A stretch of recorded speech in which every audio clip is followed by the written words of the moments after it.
So welcome.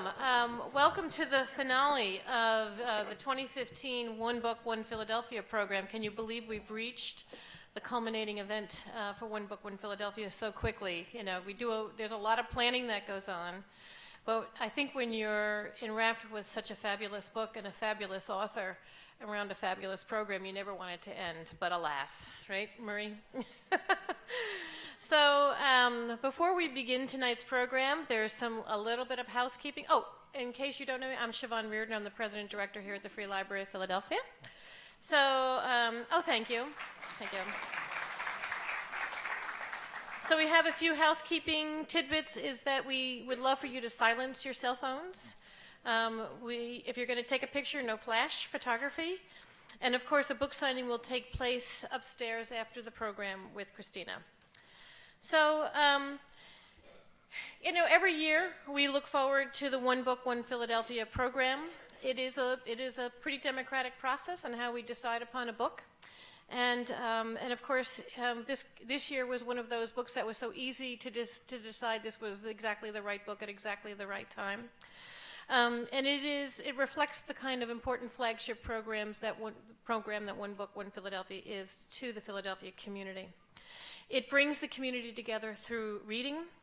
It is our opportunity to promote cultural literacy and the use of the public library here in Philadelphia. And it also encourages a civic dialogue on an array of important social issues, and it's important for us to make sure that we continue to talk and continue to think about what's going to make Philadelphia and continue to have Philadelphia as a great city. We deeply thank Marie and Joe Field, who generously endowed the One Book, One Philadelphia program this year. Let's give them a round of applause to extend our thanks. And we also need to acknowledge Walmart, who has been our sponsor for the last 5 years in a row, and Rick Phillips, who will join us on stage, and let's give them a round of applause. We also have some primary sponsors. So in addition to Marie and Joe Field as the now endowees of the program, they also contribute annually to the program. The Lenfest Foundation and PICO is represented here tonight with Liz Murphy, who is the vice president at PICO. Well, let's welcome them.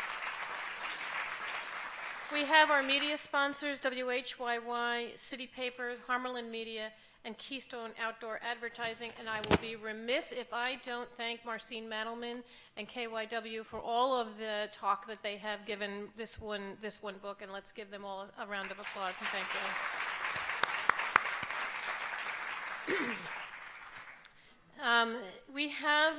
We cannot thank you for your enthusiastic participation, and we hope to see you again next year, but we have a little bit of a program that's wonderful tonight.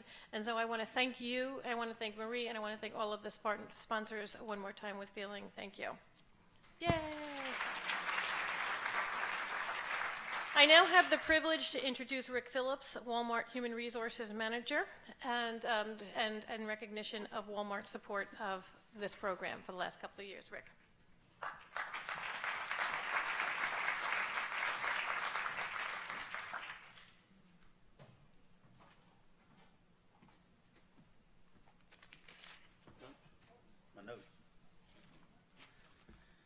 Thank you, Siobhan. It's my pleasure to be here again. I believe this is my third year and looking for many more. So, Walmart is proud to be the lead sponsor of One Book, One Philadelphia for the 5th year in a row.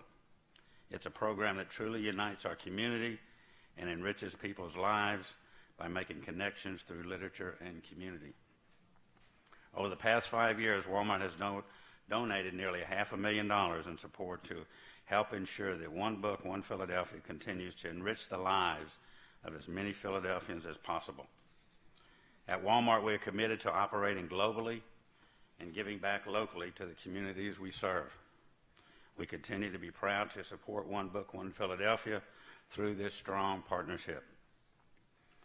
Walmart helps communities live better. We're delighted to continue to be the lead sponsor for an initiative that brings diverse individuals together through reading, learning, and exploring important ideas through good books. And thank you very much.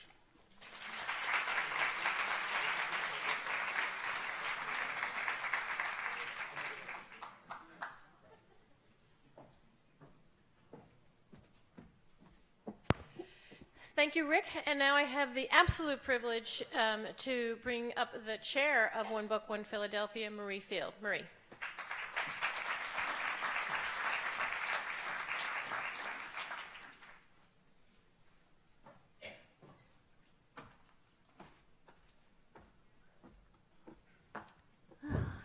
Hello.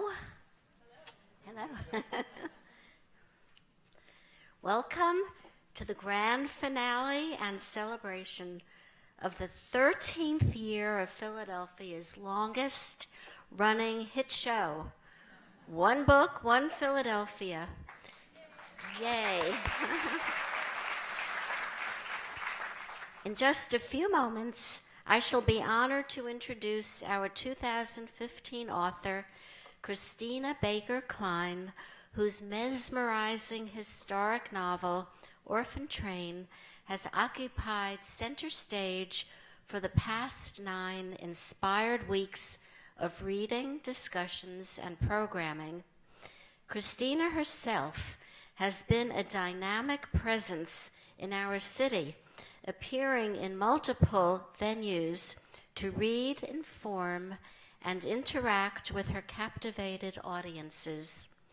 Christina, we thank you for your generous participation in our program, but mostly we thank you for writing an outstanding work of literature that has touched our hearts, opened our minds, and made us more aware and empathetic to the struggles of vulnerable, at-risk children, both historically and today. Reading Orphan Train has been a life-altering experience for Philadelphia, generating an unprecedented groundswell of commentary from our audience, and despite the coldest winter ever, producing an exceptionally high attendance at our events.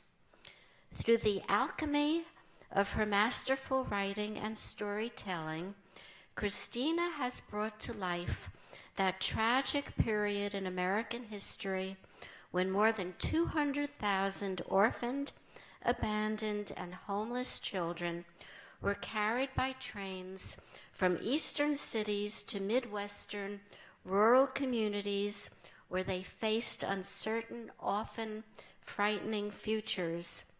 Additionally, she has evoked our own life journeys, where the particulars may differ, but the experiences of family separation, loss, loneliness, vulnerability, and hopefully redemption are true for us all.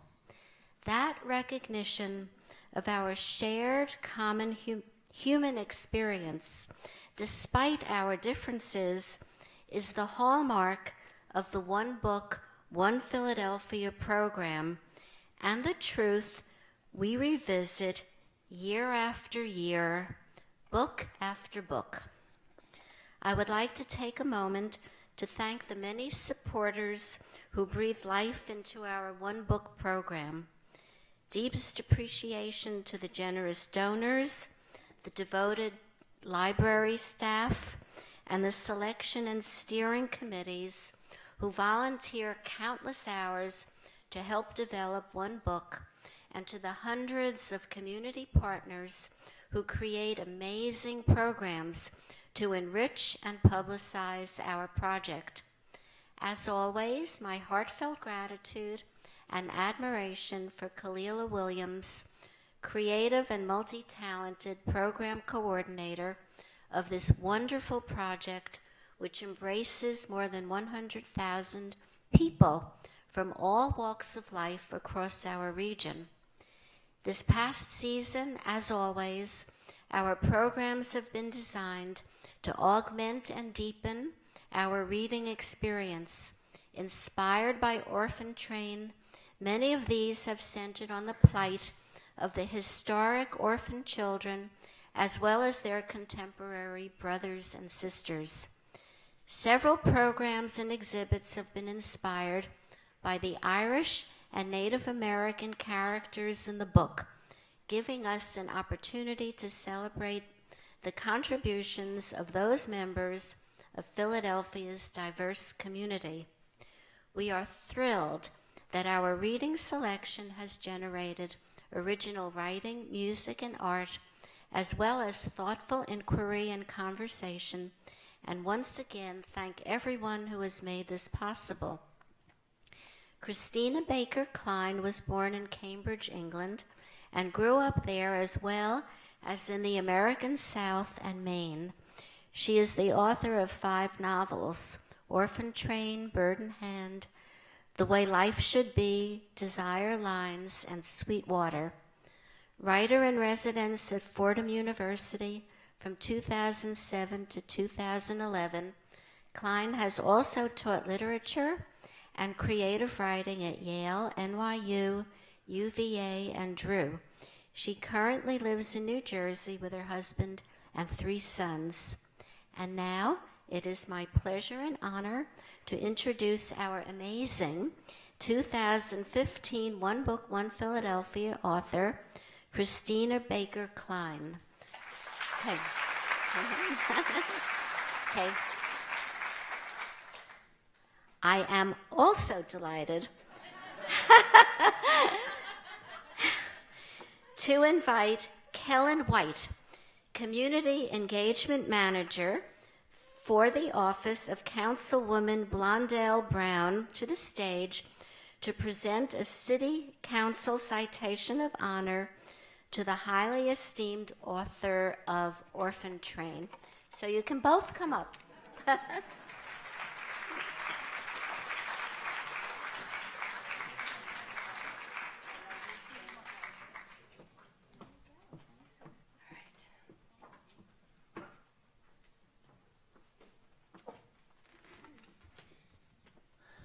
Good evening.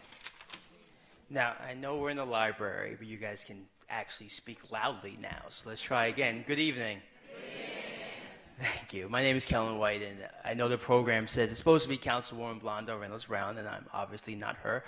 She's a much, much better dancer than I am. She could not be here tonight. She's being pulled 1,000 different directions, so I eagerly jumped at the opportunity to come to the library. I'm a proud member. I've been going since I was a child, and here I am to present the City Council citation for One Book, Philadelphia. And so it reads as, the Council of the City of Philadelphia is pleased and proud to join One Book, One Philadelphia in honoring and recognizing Christina Baker Kline.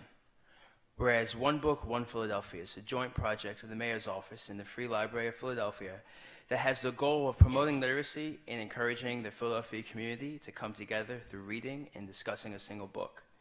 Each year, lectures, discussions, films, workshops, exhibitions, and performances illuminate both specific and universal themes within a featured section. The 2015 program will run from January 22nd to March 19th. And whereas the One Book, One Philadelphia Selection Committee chose Orphan Train by Christina Baker Kline as his 2015 selection. Orphan Train is a compelling story of Vivian, a 91-year-old widow once orphaned as a child, and Molly, a troubled teen who has been shuffled from one unstable foster home to another. The 2 women develop a bond, with Vivian treasuring her Irish immigrant roots and Molly finding comfort in her ancestral Native American tradition. The novel sheds light on an era when thousands of orphan children were taken from crowded cities to face uncertain futures in the rural Midwest, and connects with the importance of heritage and memories in shaping who we are, the value of intergenerational relationships, and the fundamental power of family. The Library Journal calls it a compelling story about loss, adaptivity, and courage. With compassion and delicacy, Kline presents a little-known chapter in American history. Therefore, by virtue of this citation, the Council of the City of Philadelphia does hereby join One Book, One Philadelphia in honoring and recognizing Christina Baker Kline. We commend Mrs. Kline for her great literacy work and extend to her the sincerest respect and admiration of the legislative body. Congratulations.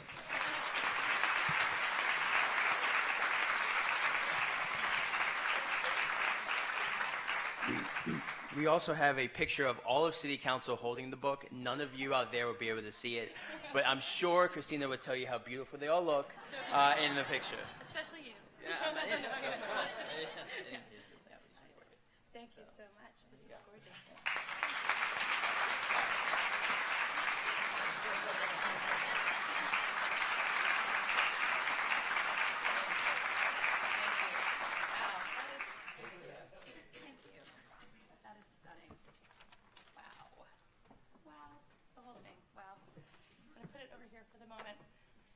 Wow. What an incredible week. My goodness. I have been run ragged by these people.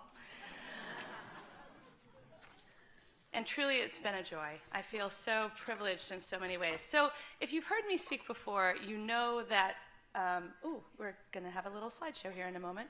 Are you going to... Oh, okay, but, okay. You know that I never use notes. I never write, I just talk normally. But today, this afternoon, maybe an hour ago, I wrote a speech because I have had such an incredible week and it was such a whirlwind. Well, I actually wrote those words, so now you're going to hear me repeat that in my speech. The point being, I wanted to try to get down on paper what's happened this week to me and how what it says about Philadelphia. So how this was inspired is that my phone was hijacked over and over again by kids all week long, taking selfies, taking photos of me with other kids, and otherwise wreaking havoc on my phone and my streaming photos. And so I decided that I would make a little slideshow of their photos, which I'm doing here, and that I'm going to talk about some of the children and adults that you see featured in this little display. See what I mean? Okay. So here's what I say. Those of you who've been to my events know that I like to speak spontaneously without notes. Here I'm reading that. But tonight, I want to share some moments from my week, and it's been such a whirlwind that I was afraid I wouldn't remember if I didn't write them down. Frankly, I just said that, so why do I even need these notes? I want to say, first of all, how grateful I am to Marie and Joe Field, who endowed the One Book Philadelphia program. Marie told me that what she loves most about this program is that it's democratic. Everyone is in the same club, from professors to people just learning to speak this language. Like the group I met at an event at the National Liberty Museum the other night, who were using my novel as a crash course in English.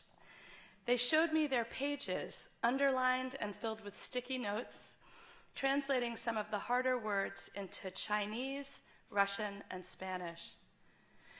When James McBride was here for One Book with his novel The Color of Water, Marie tells me, he said, "Reading enables you to dream beyond your neighborhood." We agreed that this is a perfect description of exactly what One Book is designed to do. As I went out into the neighborhoods of Philadelphia this week, there were so many incredible moments that it's hard to decide which ones to share. For example, the question from a boy who stood at a microphone higher than his head in front of 300 other students and said, "When you wrote this book, did you ever imagine that a 12-year-old boy would be reading it twice?" My answer, never in a million years. Or the skinny 16-year-old I met at William Bodine High School, who shadowed me every step of the way, carrying his dog-eared book. At one point, his teacher pulled me aside and told me that he'd confessed it was the first book he'd ever actually finished, and that now he was ready for more. Or getting to spend time with a group of foster kids at the Achieving Independence Center. One boy said that he, too, is a writer. He keeps journals about his life. He was placed into a group home where people were unfriendly, but then attended a school where he found a circle of friends. Just as he was getting settled, he was moved to another family in another district and had to start all over again. "That must have been hard," I said, and he answered, "It's not so bad, nothing compared to being on an orphan train." And this morning I met a woman who's a student, I have a picture of them, not that one, who's a student at the Community College of Philadelphia, and her son, who's in high school, they look like siblings, you'll see. There. They read the book together and talked about it in the evenings, chapter by chapter. Now they're on to their next shared book, they told me. One final moment also from this morning. When I finished speaking, I think it might be the next photo. Let's see here. No, okay. You'll see it in a second. When I finished speaking, the woman serving breakfast stepped out from behind the coffee urns in her uniform and clear plastic gloves and recited from memory a powerful poem she'd written about her own life challenges that she'd never read out loud before. She said she was inspired by hearing about the train riders who finally got the courage to share their stories. What a vibrant, dynamic, engaged city. I'm a little choked up. And how incredible that one book gives people a chance to connect in this way. I feel so privileged to be a part of it. I want to end by saying that this, and we're going to do questions, but I want to end this written part by saying that this week has been a little bittersweet for me because my mother, who died 2 years ago, would have so loved to be here with me. And I'm going to divert from it to, I'm going to move from my script for a moment just to tell you that almost exactly 3 years ago, I was diagnosed with a very invasive form of breast cancer. And my mother nursed me through it, but in the middle of that year of treatment, toward the end of the year of treatment, she herself had a stroke and died 3 months later. So I had a terrible, very difficult year. But before that, my mother had been such a part of this book. I say here, her influence is on every page. The daughter of a librarian, she was a lifelong teacher who ran for the state legislature in Maine to put her humanitarian ideals into practice. She was a strong believer in the importance of free and accessible education and a staunch defender of the rights of the disenfranchised. She would have appreciated every minute of this exhilarating, overwhelming, once-in-a-lifetime experience. So, thank you.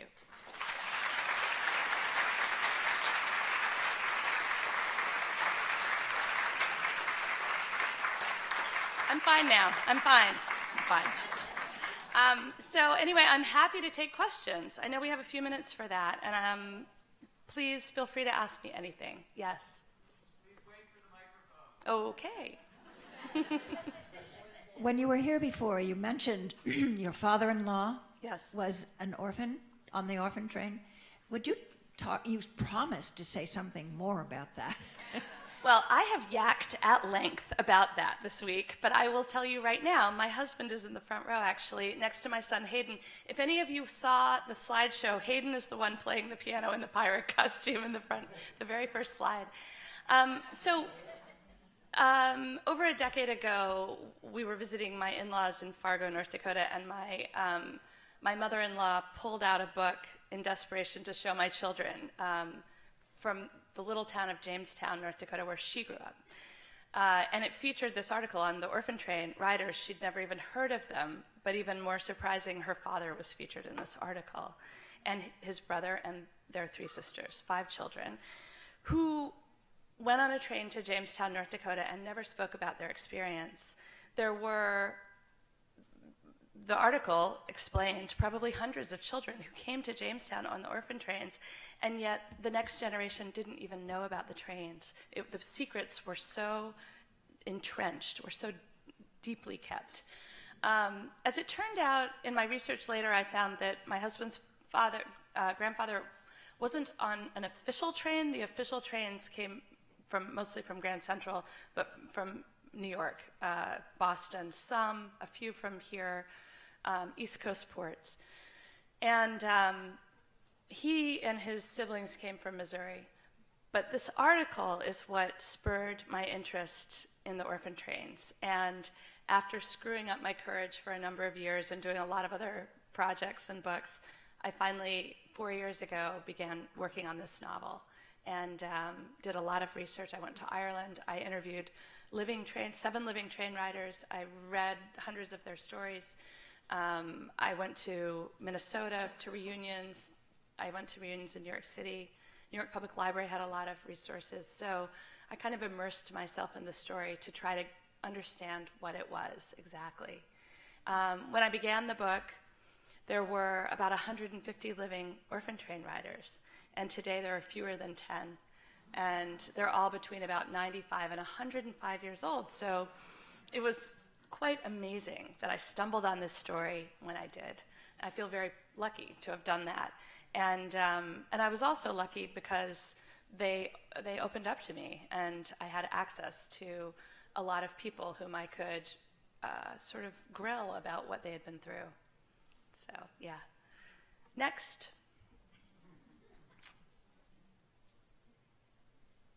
You have, yeah. Really enjoyed the book, first of all. Thank you. Molly had an assignment to do an oral history, and the question was, what would you bring to the next place? And I want to know what your answer is. Oh my gosh, no one's ever asked me that. So so it's a portaging project, and the teacher assigns them this project that they're supposed to ask of an older person, but I've actually used this as a writing exercise with my own students. What would you choose to bring with you if you had to travel light? What would you leave behind? And how do you make sense of that experience? And what conclusions do you draw about that? I think it's a question all of us imagine when we think about our houses burning, for example. I have a friend whose house burned to the ground, and we always say photographs. I think that's probably true. In the digital age, it might be a little bit different, but photo albums for sure. What do you bring with you of your life? Such small keepsakes, and not to deflect the question entirely, but when I was talking to the train riders about their own experience of being denied any access to their pasts, every now and then I would run into someone who had kept something. And one woman I spoke with had a necklace that her grandmother in Ireland had given her that she had managed to smuggle onto the train because they were really stripped of their identities and anything they had. And so I put that detail in the book because she still in her 90s was wearing this necklace from her grandmother, and it meant so much to have that connection in the absence of a birth certificate, any sense of identity, any real connection to the people whom she didn't even know how to trace back to. So sometimes, obviously, what matters most to us, I would say probably always, are the sentimental things, the things that only gain meaning through association. Expensive things ultimately are meaningless. It's the things that have connection, I think, that matter the most. So that's what I would say.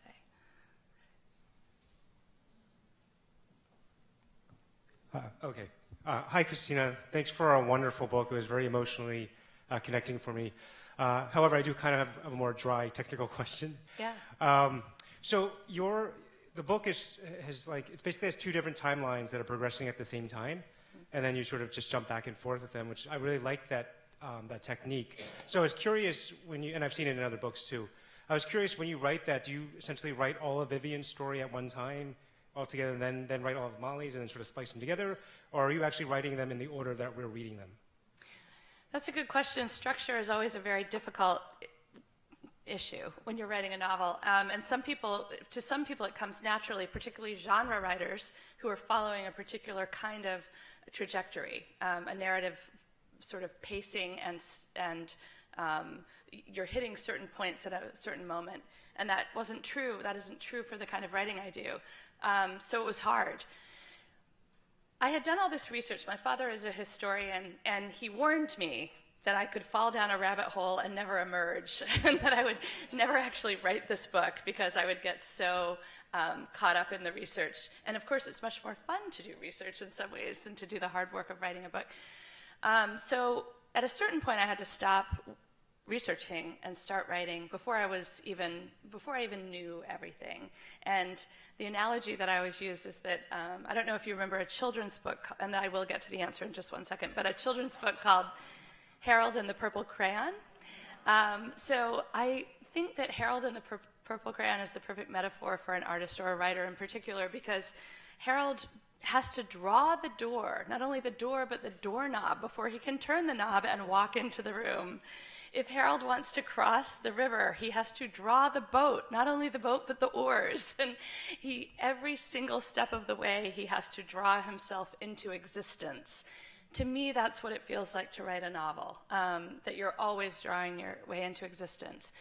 So in the case of this book, I actually began with the Molly story. I wrote some of it, and then I stopped, and I wrote the entire Orphan Train story, because it was a dream state almost. I had to dwell in these years from 1929 to 1943 or 44 before I began, having never written a novel that, well, number one, having never written a novel that involved quite so much historical research, but also a novel where I felt compelled to be factual. I really wanted to get the facts of this story right. I wanted to honor the memory of the train riders, and also I knew that their 3 million descendants would not be happy if I got it wrong. So it was important to me to get it right. And to be in that period of time, I felt I needed to stay. So I wrote that part all of a piece. But I have to say also that, and I've been saying this over and over to school children this week, that revision is what made it a novel. In the first draft, it wasn't anywhere close, and that I did about 10 different drafts before the book that happened.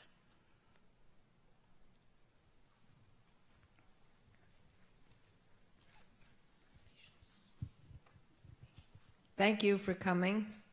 Thank you. I have heard that the book will be a movie, and I was wondering whom you would choose to play Molly and Vivian and Dachi or any of the other characters. Do you have ideas? Yes, I do. Okay. Okay, so who do you think? Well, I was thinking that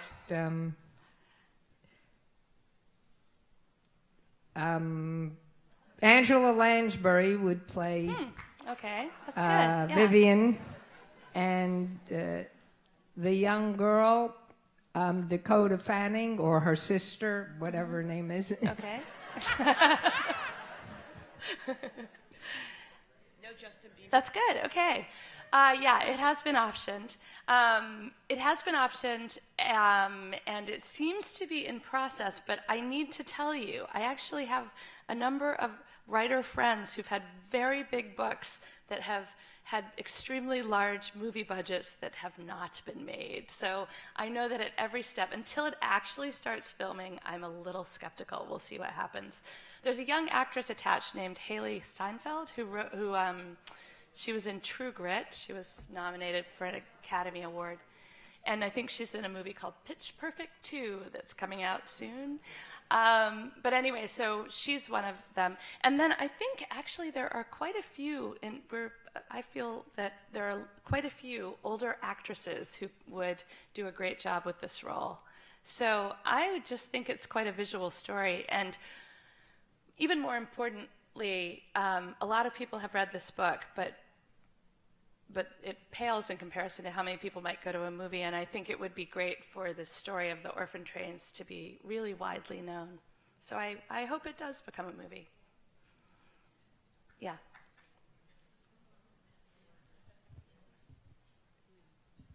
Hi, to follow up on that, I was going to ask, you've done such an amazing amount of research and had access to all those people. Have you considered writing maybe a nonfiction book?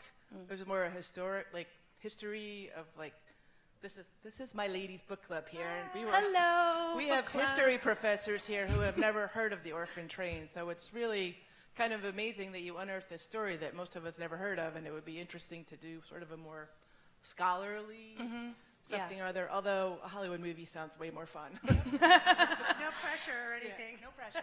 Are we done? Okay. Stephen O'Connor has written an incredible history of the orphan trains. If you're interested in the nonfiction aspect of it, that's the book I would recommend. There are some actually wonderful historians who've done a much better job than I would ever do writing a nonfiction book. You know, I'm really interested in fiction. I'm really interested in what it would have felt like to be sitting on that train as opposed to all the other aspects of it, although I talk about a lot of the nonfiction details when I talk about the book. I'm not going to do that, but however, I must say, my new novel, which is inspired by a painting, Christina's World, by Andrew Wyeth, is another research project, and it's been really exciting to learn everything I could about the Wyeths and about the world in which this woman lived. So I think it's set me in a direction of a kind of novel that I'm enjoying a lot. And is there one more question? Do we have time for one more? Okay.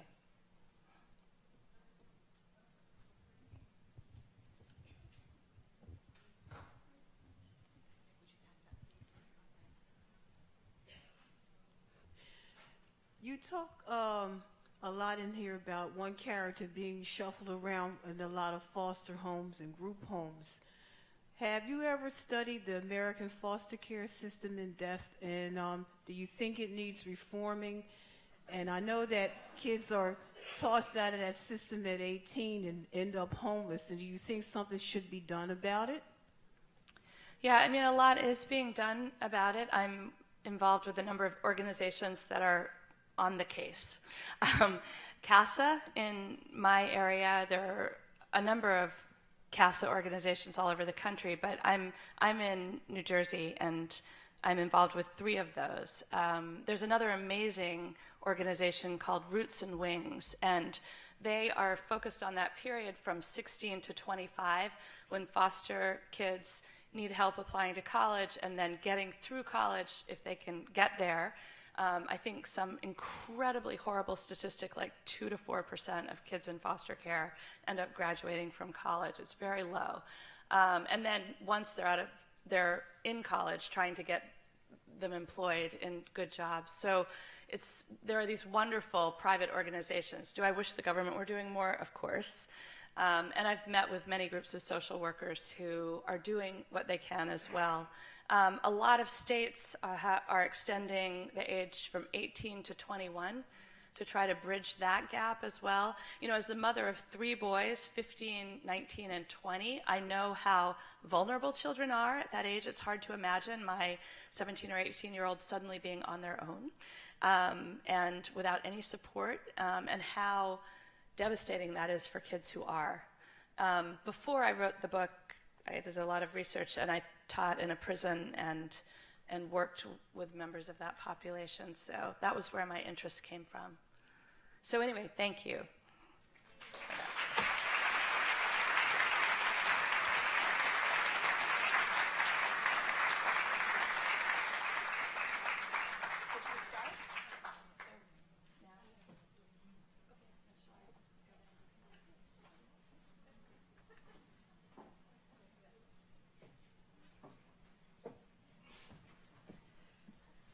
That was great. Let's give Christine another round of applause. Thank you, Christine.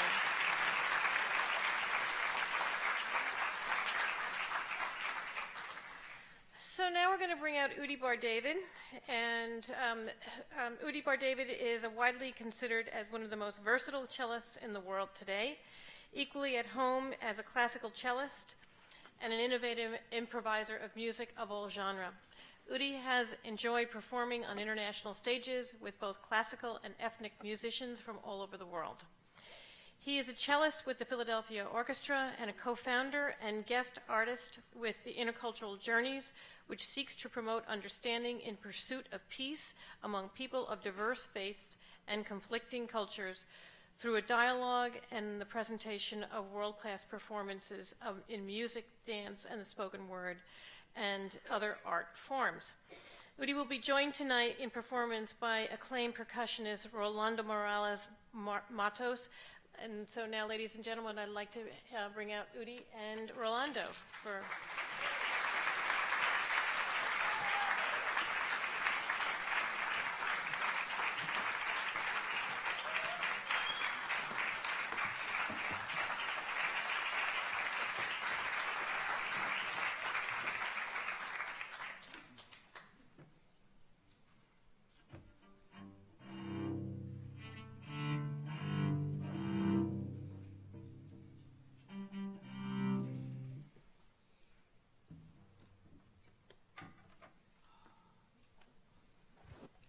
Good evening.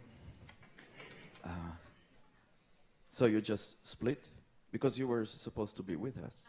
So, oh, okay, no. No, it's okay. No, I was going to make a grand invitation, but... I really need to be invited. We were upstairs dining, and Christina was asking Orlando and I, "Are you nervous?" And so I thought maybe you just decided to split. I decided to split. Not working. It's great to be back. Thank you for inviting us, Marie and Joe. And I guess we have journeyed through Sherman Alexie, Marjan Satrapi, Kevin Powers, now Christina Baker Kline. So thank you. You must either like what we do, or you're hoping that maybe we'll finally get it right, and that will be it. So thank you. And I also want, before I forget, to thank Kalela Williams, thank Cynthia, thank Paul out there, everybody who is helping us with the sound and everything else. Christina will say a couple of words about the selections that we chose for our presentation, which is really, it's kind of a chamber music or music theater in a sense. What we are going to put together, Rolando and I, is inspired by your words. So if you like what we do, please credit Christina, but if you don't, you can blame me. You figure that part out.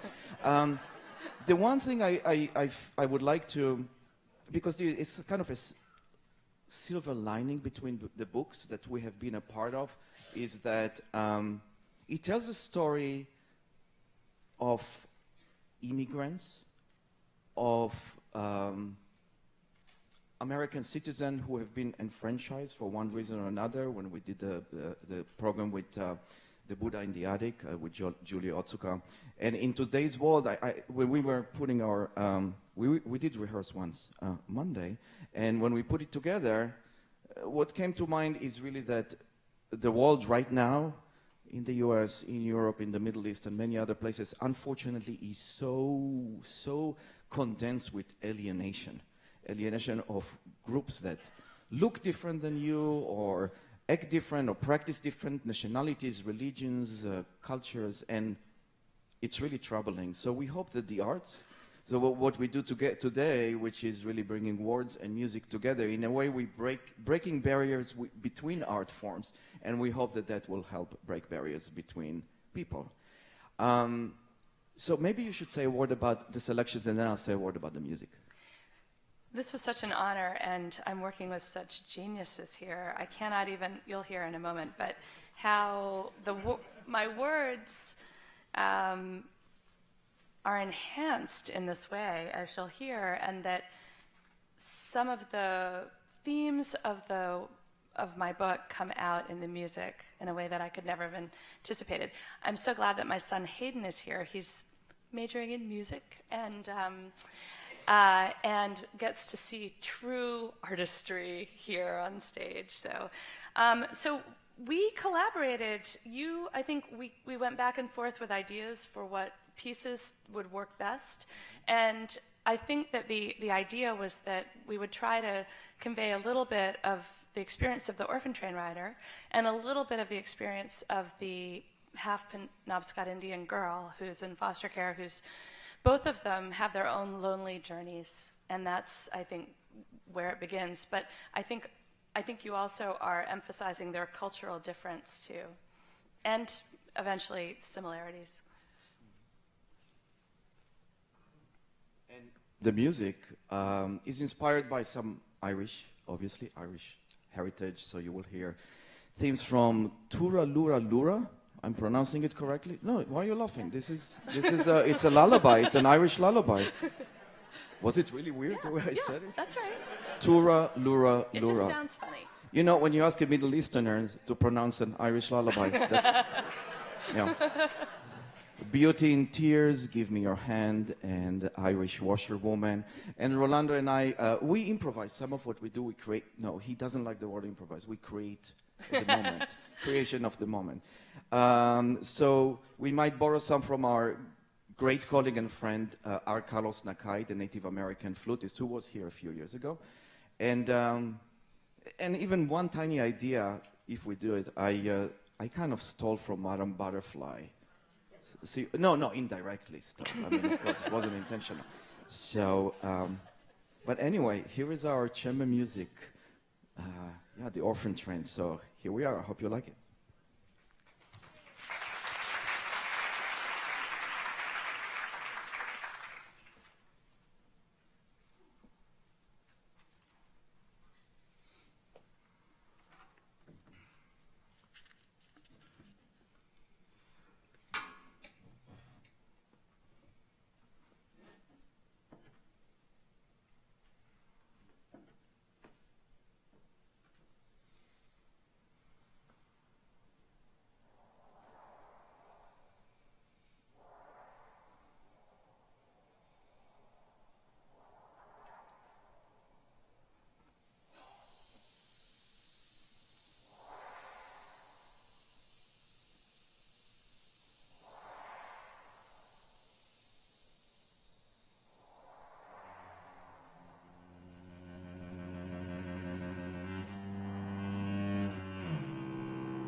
I believe in ghosts.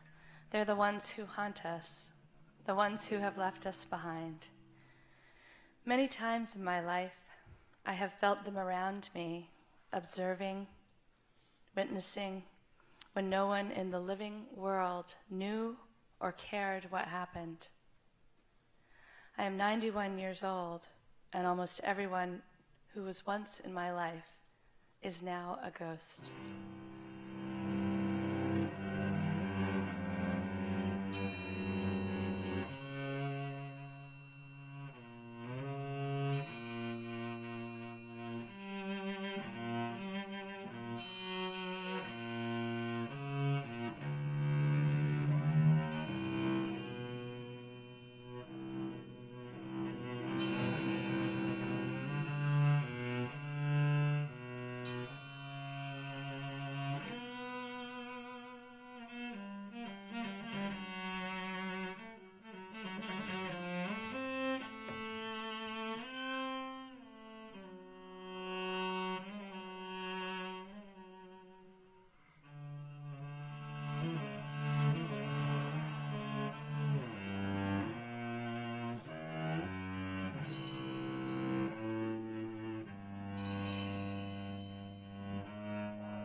At times, these spirits have been more real to me than people, more real than God. They fill silence with their weight, dense and warm, like bread dough rising under cloth. My Gram, with her kind eyes and talcum-dusted skin. My Da, sober, laughing. My Mam singing a tune.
I've come to think that's what heaven is, a place in the memory of others where our best selves live on.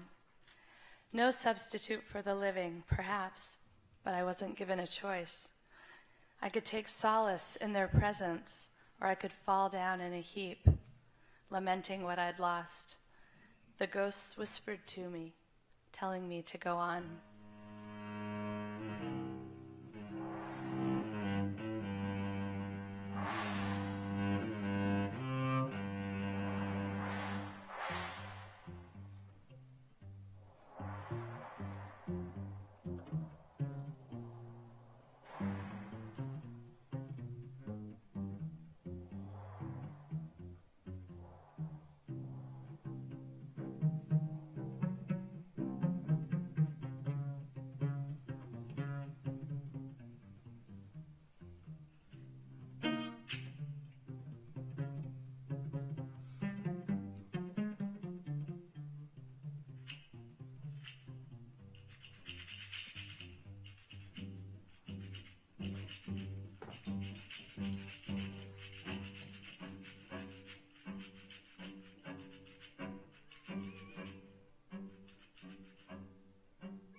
I'm with a group of 20 children, all ages. We're scrubbed and in our donated clothes.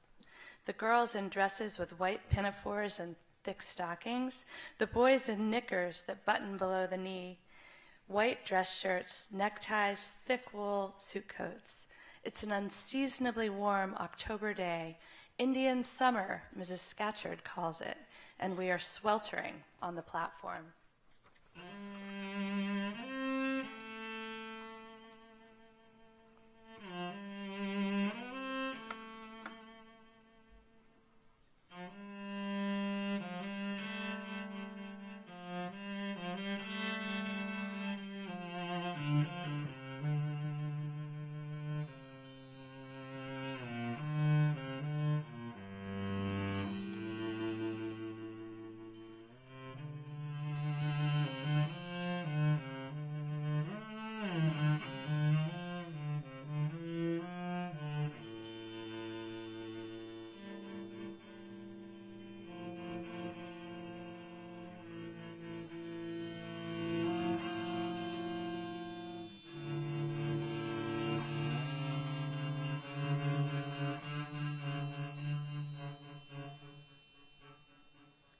Inside the coat is my name, embroidered by a volunteer at the Children's Aid Society. Niamh Power, yes, Niamh, pronounced Niamh, a common enough name in County Galway and not so unusual in the Irish tenements in New York City, but certainly not acceptable anywhere the train might take me.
No one feels sorry for me because I've lost my family.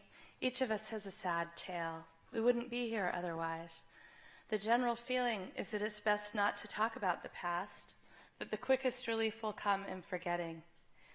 The Children's Aid treats us as if we were born the moment we were brought in, that like moths breaking out of their cocoons, we've left our own lives behind, and God willing, we'll soon launch ourselves into new ones.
Molly remembers third grade at the Indian Islands School, where she learned that the tribal name Penobscot means the place where the rocks spread out at the head of the river, that the name of the Confederation of Maine Tribes, Wabanaki, means dawnland, because the tribes live in the region where the first light of morning touches the American continent, that the Penobscot people have lived in the territory that became Maine for 11,000 years, moving around season to season, following food.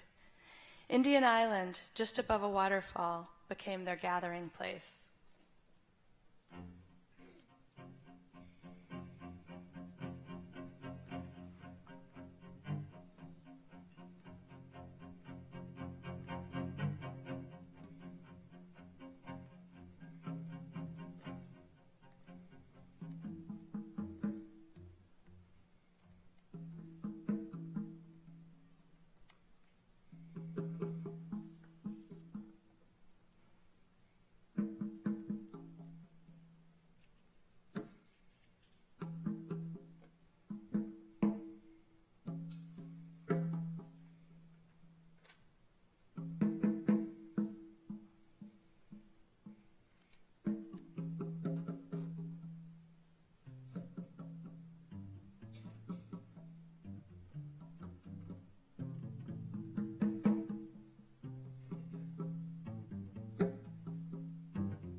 Molly knows she was named for a Penobscot Indian warrior named Molly Molasses, who was born a year before America declared its independence from England.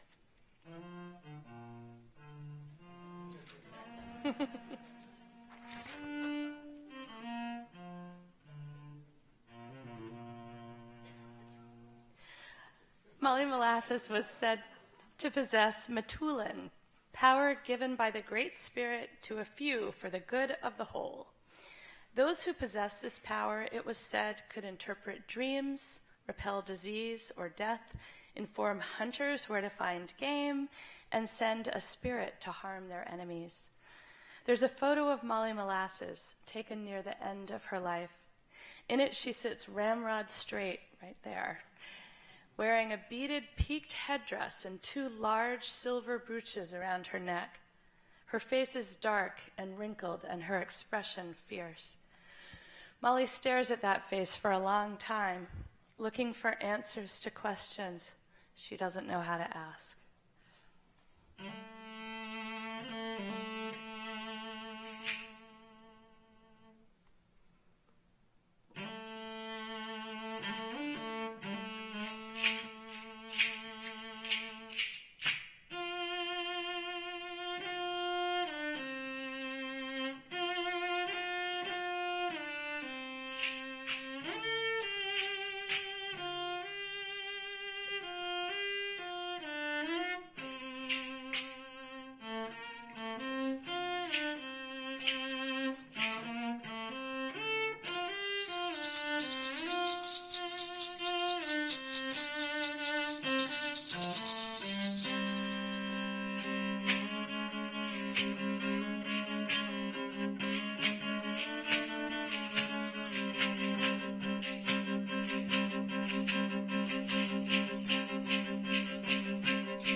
I was drawn to the Orphan Train story in part because two of my own grandparents were orphans who spoke little about their early lives. My background is partly Irish, so I decided I wanted to write about an Irish girl who kept silent about the circumstances that led her to the Orphan Train. Over the course of my novel, the central character, Vivian, moves from shame about her past to acceptance, eventually coming to terms with what she's been through. In the process, she learns about the regenerative power of claiming and telling her own life story.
Kalela just told me to tell you to go in peace. Thank you all.